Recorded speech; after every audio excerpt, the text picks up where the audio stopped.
J'ai formé le projet de parler des catégories weberiennes. Le problème, c'est qu'on ne sait pas exactement enfin, moi, je ne sais pas exactement ce que vous savez. Donc, c'est toujours difficile de prendre des étudiants au niveau où ils sont, parce qu'on a peur d'enfoncer des portes ouvertes si c'est trop connu. On a peur d'aller trop loin si ce n'est pas assez connu. Donc, je vais essayer de me tenir dans un milieu. Je voudrais vous parler des trois formes weberiennes de l'autorité, puisque votre sujet, c'est autorité et société. Quelles sont les formes de pouvoir qui ont de l'autorité dans les sociétés humaines, d'une manière générale, et là, on est dans le temps et dans l'espace. Donc, on couvre la totalité du monde humain. Donc, Weber avait organisé une sorte d'archétype triple pour montrer, finalement, quel est le critère, quels sont les critères, il y en a 3 d'après lui, qui font qu'un homme ou un groupe a de l'autorité sur une société. Puisque, comme vous savez, l'autorité consiste à se faire obéir sans employer la force. Alors, pourquoi est-ce que des gens arrivent à se faire obéir sans employer la force? Pourquoi est-ce qu'il y a des gens qui obéissent alors qu'on ne les force pas? C'est bien qu'ils obéissent pour des motifs. Et par conséquent, il faut chercher ces motifs. Quels sont-ils? Alors, Weber avait cité, et c'est resté encore valable aujourd'hui, donc c'est pourquoi on en parle, alors que ça a un siècle, 3 motifs d'obéissance. Naturellement, chacun de ces motifs, chacun de ces critères peut être diffusé, élargi, devenir une véritable catégorie beaucoup plus vaste. Néanmoins, on part de là et après on peut élargir. Alors, le premier point, le premier archétype, si on peut dire une chose comme ça, puisque c'est un terme weberien aussi, c'est la question de l'autorité paternelle. On pense, je dis bien on pense parce que finalement on n'est sûr de rien là-dessus, mais on pense quand même avec peut-être pas mal de certitude qu'au départ, dans les sociétés très anciennes, ce sont les pères de famille qui commencent à gouverner les sociétés. Parce qu'un père de famille, à l'époque, mettons en 6000 avant Jésus-Christ, imaginons, eh bien, c'est pas seulement le père d'une famille où il y a 2 enfants et un chien, c'est le père d'une famille élargie, hein, où il y a toutes sortes de gens. Il peut y avoir 50 personnes, c'est ce qu'on appelle une parentèle. Et donc, ces chefs de famille élargis vont devenir, c'est au moins ce que l'on pense, des chefs de cité. Et on peut avoir tendance à penser, et on va voir que certaines sociétés politiques sont tirées de là, à penser que l'autorité politique, au départ, c'est une autorité paternelle. Qu'il y a, si vous voulez, il n'y a pas vraiment de différence entre les deux, en tout cas, pas de différence qualitative. Alors, évidemment, l'affiliation entre l'autorité paternelle et l'autorité politique est assez difficile à démontrer, puisque par définition, on n'a pas de texte de ces moments extrêmement anciens. On ne sait pas très bien ce qui s'est passé. Et néanmoins, on s'aperçoit que dans les sociétés, il y a une identification, dans certains cas, pas toujours, par exemple pas dans notre société d'aujourd'hui, mais je vais en reparler, il y a une identification entre l'autorité politique et l'autorité paternelle. Il arrive bien souvent d'ailleurs que le chef soit considéré comme un père.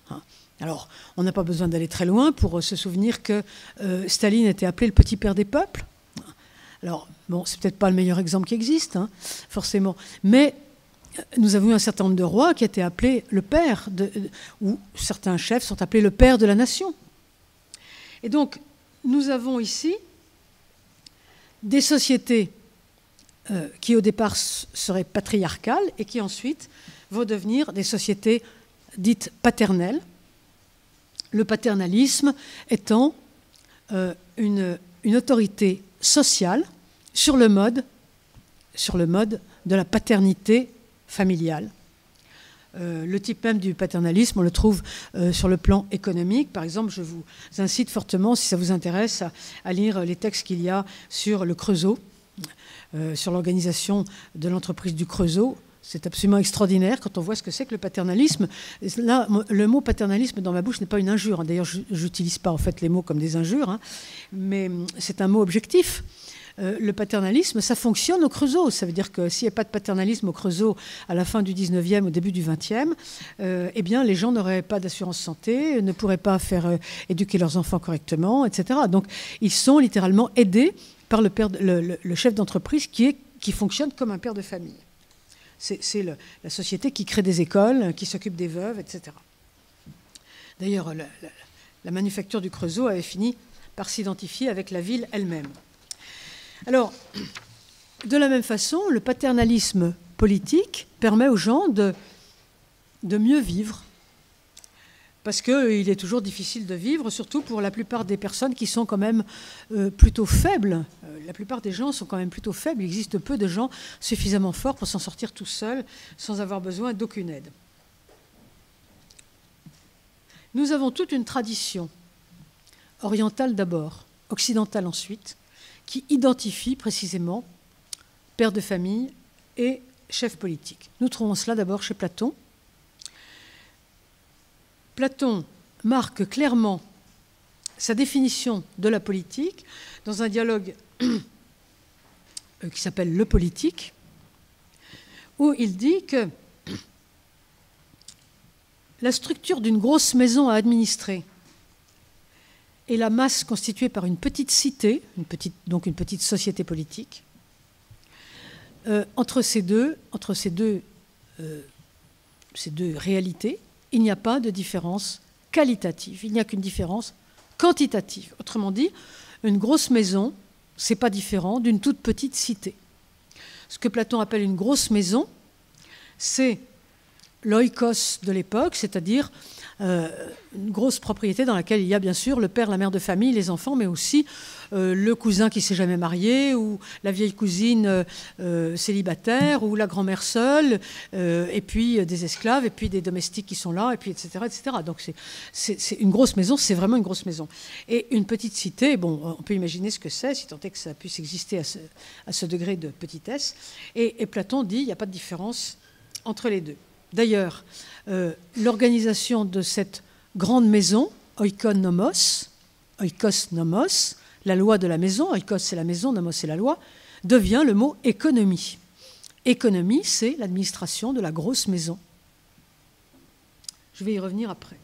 Alors, lorsqu'on dit despote, en grec, despotes, ce n'est pas une injure, encore une fois, c'est un mot objectif. Ça signifie le chef de maison, le chef de famille qui dirige une oikos. Le pater familias, bon, ça sera un mot latin, mais le chef de famille de l'oikos, de la grosse maison dont je parle, c'est un despotes, et on utilise ce mot sans acception péjorative à cette époque. Le père de famille a un pouvoir tout-puissant. Pourquoi? Alors, c'est là où les choses commencent à être compliquées. Il est tout-puissant parce qu'il est considéré comme d'une nature, je dis bien une nature, supérieure à ceux qu'il dirige. Et ça, c'est le propre de ce qui va devenir, dans nos contrées, le despotisme, du mot despotes. Le père de famille est d'une nature supérieure. Supérieure à sa femme. Chez les Grecs, les femmes, c'est à peu près un quart d'homme, ou un demi-homme, ça dépend un peu des époques et des auteurs. Le père de famille est supérieur à ses enfants, non pas, alors ici, de façon temporaire, car les enfants, un jour ou l'autre, vont le rattraper, mais pour l'instant, ce n'est pas le cas. Le père de famille est supérieur à ses esclaves. Les esclaves, c'est aussi une petite partie de ce que peut valoir un homme libre. Et donc, le père de famille, finalement, est en nature supérieur à tous ceux qui lui obéissent. Et par conséquent, ses ordres ne sont pas discutables, donc ne sont pas discutés. Il a raison par nature, puisqu'il est le meilleur. À lui, évidemment, de ne pas abuser de son autorité, ça c'est un autre problème.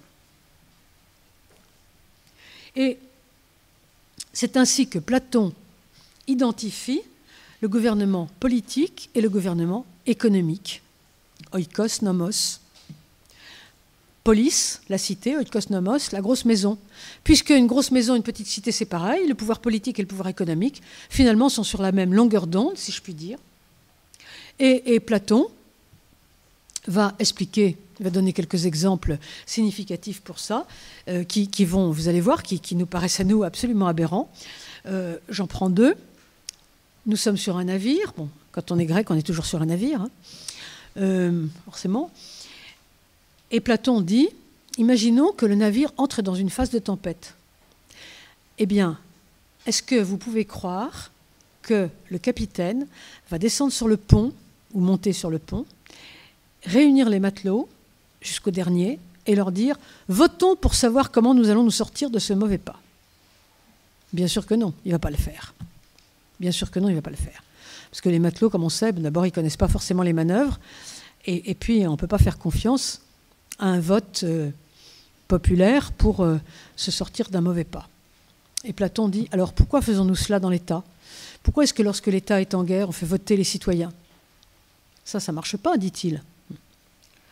Alors, je vous donne un deuxième exemple, qui est donné par Platon.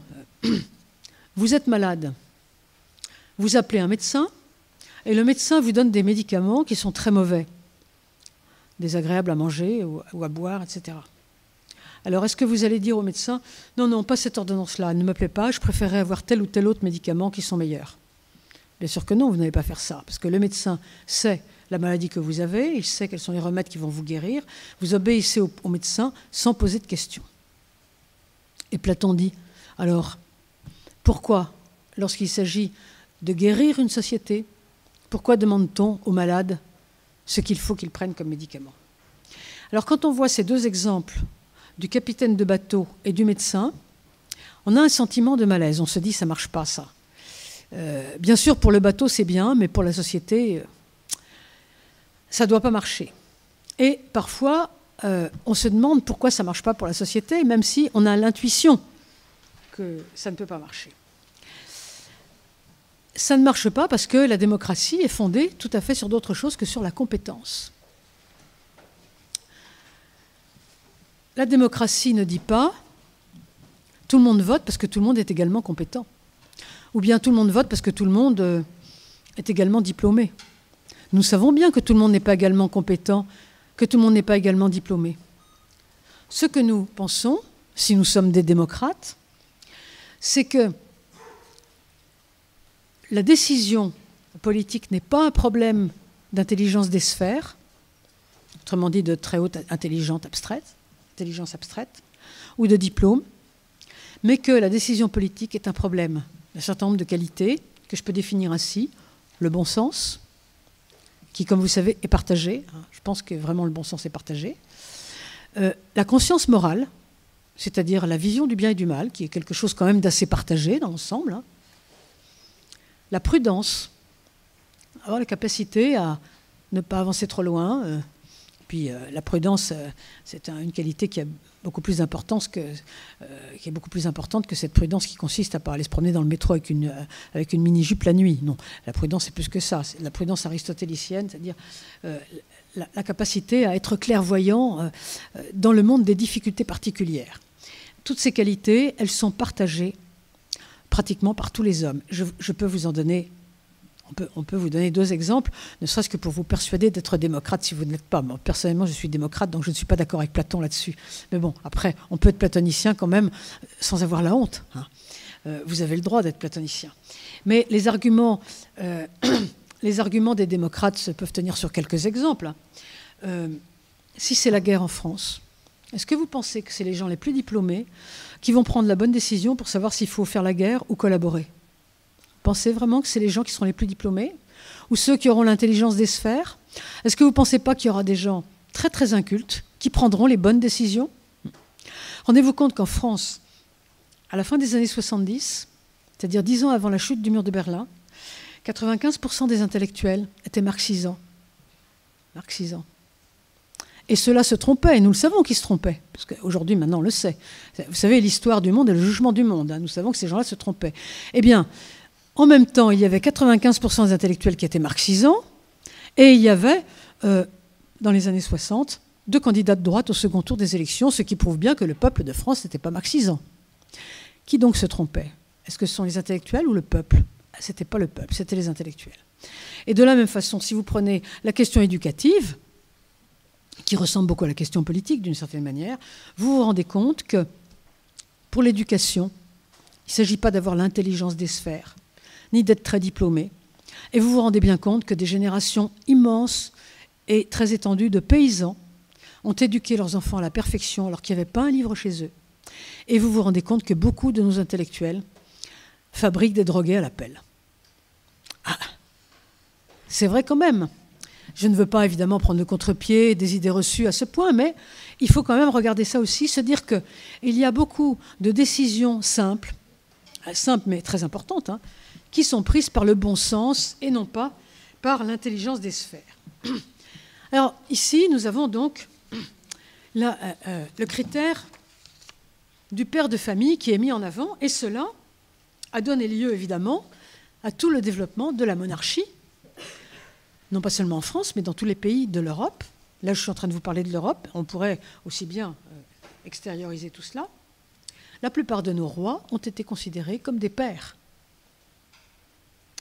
À ce point que, jusqu'au XVIIIe siècle, nous avons eu des monarques qu'on a dit, au XVIIIe siècle, éclairés. Et ces monarques éclairés, c'était des images même de la paternité.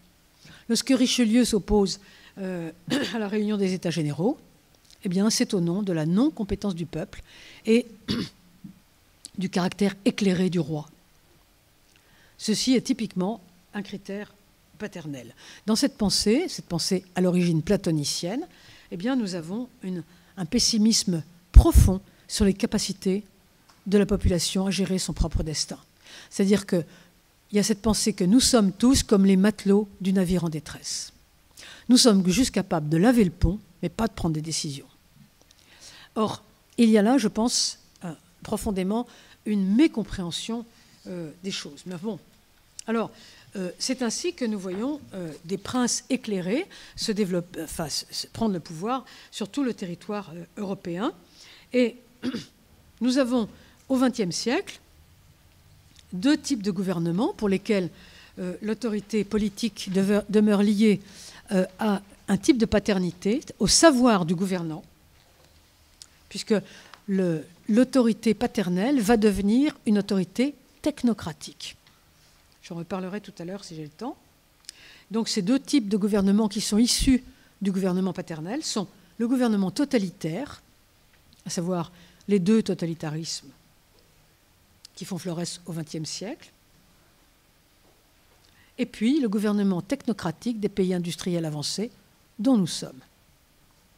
Le gouvernement technocratique, évidemment, qui n'est pas un gouvernement totalitaire, hein, je ne suis pas en train de fusionner les deux, hein, ce serait absurde, mais ce sont tous les deux des gouvernements dans lesquels c'est le savoir qui compte, dans lequel l'autorité est faite de telle manière que celui qui gouverne est par nature supérieur à ceux qu'il gouverne.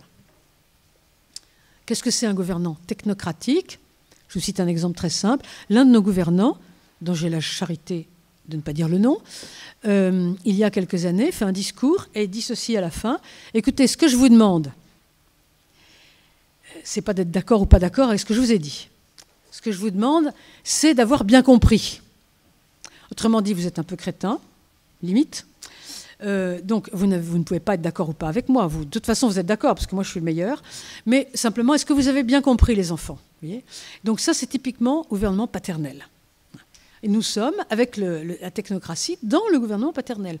Le gouvernement européen, qui d'ailleurs n'est pas un gouvernement, puisqu'il est composé de fonctionnaires, le gouvernement européen est un gouvernement technocratique, c'est-à-dire que c'est lui qui dit au peuple, il vous faut organiser les cages à poules de telle et telle façon, le chocolat de telle et telle façon, les tirs aux pigeons d'oiseaux de telle et telle façon, parce que vous n'êtes pas capable de savoir de quelle façon il faut faire. Alors que je pense que nous autres, les peuples, nous sommes parfaitement capables de savoir ce genre de choses. C'est pas si compliqué, puis d'ailleurs on a fait ça toute notre vie de peuple. Hein. Donc là, vous avez un gouvernement technocratique. Et le gouvernement technocratique, finalement, fonctionne selon les mêmes critères que le gouvernement paternel. Alors, nous avons deux autres critères d'autorité. Je me suis étendue un peu plus sur celui-là qui est plus important, notamment aujourd'hui. L'autorité charismatique. Le charisme étant un don, une grâce, et par définition, vous avez pu vous rendre compte dans la vie que le charisme était inné. C'est-à-dire qu'il n'y a pas d'école de charisme. ne pouvez pas aller voir votre prof et lui dire « j'ai pas de charisme, j'aimerais bien en avoir, qu'est-ce qu'il faut que je lise comme livre ?» Ça ne marche pas, ça. Ce sont des gens qui ont une sorte de charme, même si les deux mots ne proviennent pas de la même racine, qui ont quelque chose qui fait qu'on les suit. Vous savez, vous avez des femmes, je ne sais pas pourquoi, les autres filles veulent s'habiller comme elles. C'est quand même drôle, hein. On ne sait pas pourquoi. Même si elles ne sont pas tellement bien habillées, mais elles suscitent un mimétisme. De même que vous avez des tas de gens qui suscitent des mimétismes pour toutes sortes de raisons. On a envie de leur ressembler. Ça, c'est ce qu'on peut appeler le charisme. Et le charisme, évidemment, est doté d'autorité. Parce que ceux auxquels on a envie de ressembler, c'est ceux qui ont une espèce d'autorité naturelle. Et lorsqu'un chef politique est doté de ce type de grandeur, parce que c'est une grandeur quand même, eh bien, il se fait obéir sans réclamer l'obéissance. Donc, il a une autorité naturelle. Vous avez pu remarquer que certains profs, a priori, tous les profs sont compétents d'une manière ou d'une autre. Bon, il n'y a pas de profs qui sont carrément nuls. Enfin, dans un pays comme la France, on est quand même trié un peu, hein. Mais il y a une grande différence entre un prof compétent qui n'a pas d'autorité et un prof compétent qui en a. Vous avez des profs qui arrivent, derrière eux, le chahut se développe au fur et à mesure, hein. Et puis vous en avez d'autres qui arrivent, dès qu'ils disent 3 mots, pouf, le silence tombe. Allez savoir pourquoi. Presque impossible de savoir. Et le charisme apparaît comme quelque chose de peu ordinaire, d'inordinaire, voire d'extraordinaire. Max Weber rapprochait cela des anciens prophètes. Il trouvait le charisme chez les anciens prophètes. Et puis ensuite chez les héros guerriers. Alors, les héros guerriers, depuis Homère, bon, évidemment, nous avons toute une panoplie. Le héros, comme vous savez, signifie un demi-dieu. Et ici, il y a effectivement une supériorité du chef. Le critère de l'obéissance, c'est cette supériorité qui n'est pas une supériorité de type paternel comme tout à l'heure, mais de type charismatique. Voilà des gens, il suffit qu'ils arrivent et, je ne sais pas, il y a quelque chose de presque indéfinissable. Ce sont des gens qui ressemblent un peu à des surhommes, même si vraiment le mot est excessif. Jules César, sur son bateau, tombe entre les mains de pirates. À l'époque, il y avait des pirates, comme il y en a d'ailleurs aujourd'hui. Il est pris avec ses soldats. Il est pris, et puis il est quasiment attaché au grand mât, un peu comme dans les albums Tintin, vous voyez. Or, il se trouve que les pirates lui parlent, et Jules César a tant d'ascendant, de charisme au fond, qu'il finit par gouverner le navire pirate. Allez savoir pourquoi, allez savoir comment, allez retrouver cette histoire qui est vraie. Diogène, le philosophe, tombe entre les mains de marchands d'esclaves qui le vendent comme esclave sur le marché d'une ville de Grèce. Un homme s'approche, pense acheter ce vieillard ironique et lui demande « Qu'est-ce que tu sais faire ?» Et Diogène répond « Je sais commander », avec un tel aplomb qu'il finit par commander la maison du maître qu'il avait acheté. Alors voilà des exemples qui apparemment sont vrais, ne sont pas controuvés, et qui montrent bien que certaines personnes, et nous le savons bien, parce que dans la vie ça se passe comme ça, ont un ascendant sur les autres qui est pratiquement incroyable et difficile à conceptualiser. Donc, l'homme ordinaire que nous sommes tous, obéit à ses ordres par admiration, par fascination parfois. Et le chef charismatique est suivi par le peuple, parce que le peuple, d'une certaine façon, en tout cas ceux qui obéissent, sont des gens qui vont vivre à travers lui une aventure qu'ils n'auraient pas vécue tout seuls. Vous savez, les hommes ordinaires sont couleur de muraille, nos vies sont médiocres, au fond, nous ne vivons pas des grandes vies d'aventure. Alors quand nous pouvons, une fois ou l'autre, une fois dans la vie peut-être, suivre quelqu'un qui mène vraiment une aventure et qui nous entraîne derrière, comme dans le sillage d'un navire ou d'un vélo, eh bien,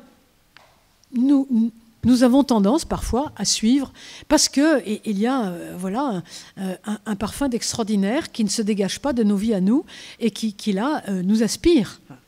C'est en général ce qui se passe. Donc ce sont des hommes qui ont des dons de conducteurs d'hommes. Alors quelle est quel est le destin de ce type d'autorité au XXe siècle? Un destin tout à fait terrible. Tout à fait terrible parce que nous avons eu, pas seulement au XXe siècle, mais ça a commencé déjà avant, un certain nombre de chefs charismatiques qui, il faut le dire, étaient des francs voyous. Parce que, évidemment, vous avez dû d'ailleurs en rencontrer dans la vie, comme moi j'en ai rencontré aussi, vous avez des gens qui ont une forme de charisme et qui en profitent pour faire les voyous. C'est facile. Vous attirez derrière vous des gens, vous leur faites faire n'importe quoi, vous vous faites obéir pour vous-même. Et finalement, si vous regardez bien les choses, les gourous de sectes sont des gens qui ont du charisme. C'est complètement évident. S'ils n'avaient pas de charisme, ils ne pourraient pas diriger une secte. Et quand vous regardez bien les choses, en général, les gourous de sectes sont des gens qui finissent par tout s'approprier à leur propre profit, qui récupèrent l'argent de leurs membres, qui en général d'ailleurs envoient les filles et les petits garçons dans leur propre bordel. Enfin, c'est à peu près comme ça que ça se passe. Hein. Donc ce sont des gens qui se comportent comme des voyous. Le mot, encore souvent, est assez faible. Alors qu'est-ce qui s'est passé au XXe siècle? Eh bien, nous avons un certain nombre de chefs charismatiques qui en ont profité pour prendre les rênes de leur pays et pour asservir, le mot est souvent faible, leur propre peuple. Personne ne peut nier que Hitler avait du charisme, que Staline avait du charisme, et même un grand charisme. C'est une évidence. Alors, De Gaulle avait beaucoup de charisme. Bien sûr, je ne suis pas en train de dire que De Gaulle, c'était comme Staline. Non, il ne faut pas tout mélanger. Néanmoins, c'est encore quelqu'un qui avait du charisme, et dont certains ont dit qu'il s'était comporté comme un dictateur. Bon, après, naturellement, tout ça est discutable. Hein. Souvenez-vous du texte de François Mitterrand sur les coups d'État. Bon. Parce que, évidemment, c'était un homme qui avait tellement de charisme que peut-être il était prêt à en abuser, même si, naturellement, les choses sont discutables. Alors, ce qui se passe, c'est qu'on en a soupé, pour dire les choses comme ça, de ces gens qui avaient du charisme et qui nous ont entraînés n'importe où. Ce qui fait qu'aujourd'hui, tout individu qui a du charisme, on le regarde venir de loin avec des jumelles et on dit « celui-là, non. Celui-là, vous ne le laissez pas entrer. » Parce que ça nous fait peur. Parce qu'on se rend compte que ça peut aller trop loin. Et aujourd'hui, quand nous parlons de populisme, c'est en même temps une critique contre les gens qui ont du charisme. Il y a tout un discours contre le populisme. Alors, je ne voudrais pas aller trop loin parce que nous avons quand même chacun un temps donné. Le troisième critère d'autorité que j'ai gardé pour la fin et qui est beaucoup plus simple et que nous connaissons beaucoup mieux, c'est le critère de la raison ou de la rationalité, c'est-à-dire que le chef politique est obéi parce qu'il est rationnel. Alors, c'est d'une manière générale le chef politique démocratique ou de l'état de droit, si on préfère des choses comme ça, qui se fait élire parce que son nom est sorti des urnes. Et donc, c'est la raison qui l'élit. Il n'y a donc ici pas d'hésitation, pas de tromperie, en principe, sauf si des gens bourrent les urnes. Enfin, en principe, dans des pays civilisés, ça n'existe pas. Enfin, bien, en principe. Nous sommes dans la situation décrite par Claude Lefort, qui, je pense, est le meilleur ou l'un des meilleurs écrivains de la démocratie en ce moment, ou aujourd'hui, selon lequel la chaise de l'autorité politique est une chaise vide, c'est-à-dire que l'homme politique passe sur cette chaise et ne s'installe pas pour toujours, et il passe parce qu'il a été élu par ses concitoyens, donc tout ça est rationnel. Il ne s'agit pas pour lui de dire « je me trouve bien sur cette chaise, je vais y rester ». Non, ça n'existe pas, du moins en principe. Donc nous sommes là dans un système tout à fait différent des deux précédents, puisque l'autorité paternelle, c'était une autorité qui pratiquement restait toujours, car quand on est père, on l'est pour la vie. Le roi était toujours là. Et l'autorité charismatique, elle restait tant qu'elle avait du succès. Le chef charismatique, il reste tant qu'il a du succès. Quand il est battu, là, c'est mauvais pour lui. Tandis qu'ici, nous avons un temps donné de pouvoir qui est bien défini, bien décrit, et qui tient à une constitution, c'est-à-dire à un texte qui est en dehors de celui qui est élu.